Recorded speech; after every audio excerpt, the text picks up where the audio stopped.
Welcome back, everybody. I'm Tom Shercliffe with Intelligent Buildings, and happy to have with me today Anna Rawson, Director of Facility, Technology, and Innovation with the GSA. And Anna, welcome. Thank you, Tom. Thank you for having me. And I want to say on behalf of Realcomm and IBCon, thank you for how much support you and GSA provide here and how much you use it. And we were just talking before, and tell me how many GSA people are here at the conference. I believe we have 14, including 4 of our GSA IT personnel. That is fantastic. And they're from all over the country? Yes. And both real estate, and what groups are they with? So PBS represents the majority, and then again we have some GSA IT representatives here who we work really closely with. Oh, so, just fantastic. And GSA has been coming here for a long time, I think more than 10 years. Oh, yes. Along with your strategy. And one quick thing, I don't know that everybody realizes that the GSA in the building side functions like just about any other real estate organization. Can you just talk about that a little bit?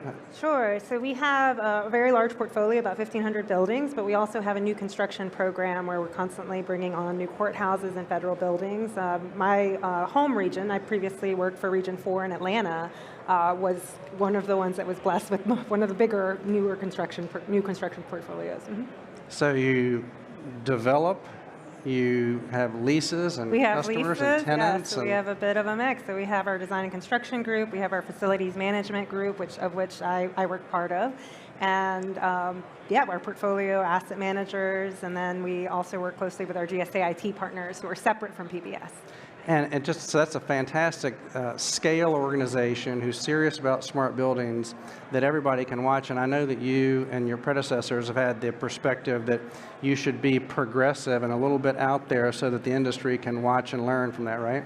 Yes, so we have very heavily tried to lean into what's next, because it's important for us to continue operating as efficiently as possible. We have to keep our ear to the ground on seeing what we can build upon. We've made a great deal of progress already in our building systems, but there's always more that we can do and new use cases that we find to try to address. So. And you were one of the first with very big smart building plans, one of the first in analytics, one of the first in cybersecurity. You really have practiced what you said about that. Right. And so back when I was with Region 4 in Atlanta, that was when I got started with smart buildings. I was actually really excited to get started as part of the Fast 50, which the funding came out of the ARA program. So I was really working on 2 major projects at the same time, one of them being advanced metering and the other being smart buildings, to the point where I bought this smart buildings book that I was really excited about, just to learn more about the program and what it meant. Yes. That's a really good point, because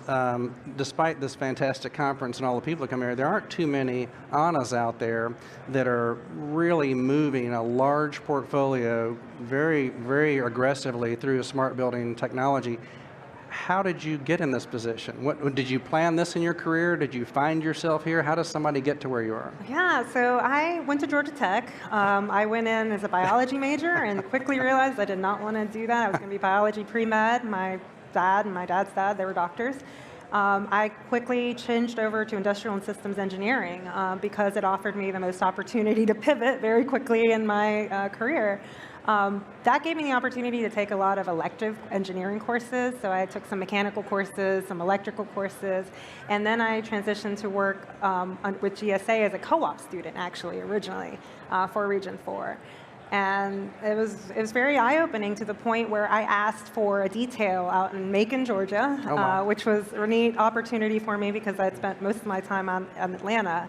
But I got to see the world through a facility manager's perspective, which, working closely with our O&M day to day, and then working to address our tenant issues and concerns.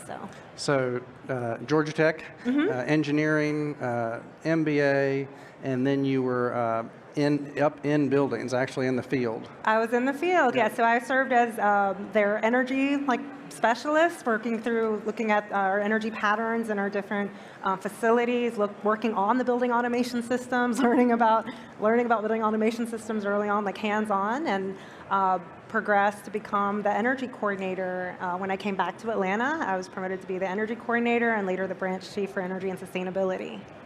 So that's a logical connection. Then starting with energy, and that of course relates to sustainability, operational efficiency, and was that kind of a path that's logical? That was definitely the path, and I'll say I've had some interesting turns through it all. Like I worked. I had one very quick left turn. I served as the regional client executive for the judiciary for about 3 years, and that was definitely not my technical side. That was much more a ability to translate very technical things to a non-technical audience, but it really gave me a good opportunity to work with some people I otherwise wouldn't have. So that's in the courthouses? So yes, so on GSA's behalf, serving as the main client executive for the judiciary, so working closely with chief judges, chief district judges, circuit judges, clerks of court. So REITs think they have it tough dealing with tenants. Your tenant were federal judges. Yeah, so it was great experience, though, from the perspective that I had seen it from the facility manager's side. I was familiar with how our systems worked. And then when concerns or issues or projects were happening, I was able to effectively translate for our GSA people on behalf of the court. Just like GSA is very large and some of these investments are very big, that's actually an oversized tenant satisfaction exercise to really convert what technology can do for tenant satisfaction. It is, and I feel like for me, it's given me a good landscape of who the players and the stakeholders involved. So I try to keep things very connected to how does it affect the facility managers and operators? Because at the end of the day, they're the ones that have the most direct connection with our tenant agencies, courts, and otherwise.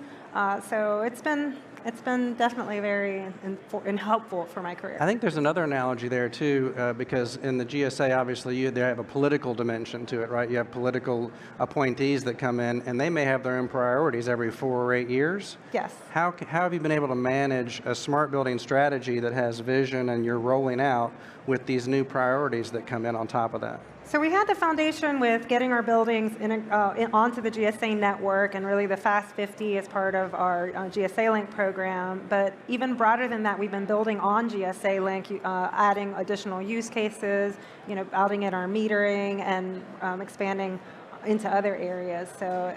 Yes. So you had a technology foundation that was flexible and can do a lot of things. Exactly. And you may call it something one year and call it something different the next year, but it's still we keep the broader vision, but then stay flexible to address existing current needs as they come up. Yes. Again, if there's ever a place to prove it out, that's pretty intense. And so you mentioned the technology.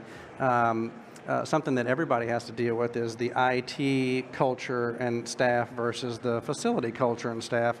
Can you tell us about that? Again, you've had to deal with that in a big way. So I worked early on to get some of our automation systems onto the network, and some of what I really enjoy is that a lot of the IT representatives that I worked with back then, I still work with, so there's a great deal of joy just in that continuation of it, but I think the tone and just the conversation has really changed. It always came from a place of trying to understand each other's perspectives and really listening. Maybe they're saying something that we don't necessarily like or understand, but then revisiting that conversation and then, okay, we did it this way last time, why? How can we adapt it? How can we make improvements on it? And to that point, now we have some very mature guides, our building technology guide, or other program guides that really help support the broader program, both for OT and IT. How have you factored that into your leadership now? So you've come up through the trenches and now you're in a leadership position. Is that you've got to deal with the cultural and the technical and all of these things. How do you prioritize that? What's your approach to that? I think it's about the people, right? Like day to day, it's about the one-to-one connections I have with my counterparts, whether that's in IT or within the regions, which are a heavy part and big part of our organization. So both in my ability to effectively understand what they need, what's working, what's not, and then conversely being able to provide them the proper tools and or guidance to help fill those needs. So. But the IT structure is not in your group, it's a separate group? No, it's a separate group. PBS is separate from GSA IT. So maybe just a little more about that. That's you guys working together sort of in a corporate, in a headquarters environment. How does that play out in the field in hundreds of millions of square feet, that IT and facility? So, I believe you have to lead by example. So my direct counterpart, I talk to her multiple times a day, and she is on most of the meetings that I join, and Conversely, I know when I worked with Region 4, I had a counterpart on IT as well. So you kind of have, in order to be successful, we need to be together at the table. So. You said it's all about the people, and I heard you say earlier that even your technology strategy was pointed at facility managers, because that's where it actually has to be implemented. Is it really using the technology to enable people and to foster that for them? It is. I mean, it's about the people, right? Like the buildings aren't there just to be buildings. I think we can all really agree to that. It's more to serve the people, but in order to be operated effectively, you need people to interpret all the information in an effective way. So one of the things we're looking at is the UUI as an X factor. Mm-hmm. Well, Anna, just want to thank you again for all that you're doing for the industry and the way that GSA participates in and supports Realcomm and IBCon. And I would just encourage any of you out there, if you get a chance to talk to Anna, she's one of the great leaders in the smart building space and doing it with hundreds of millions of square feet. So thank you so much. Thank you, Tom. Thank you. We'll be right back. Thank you all.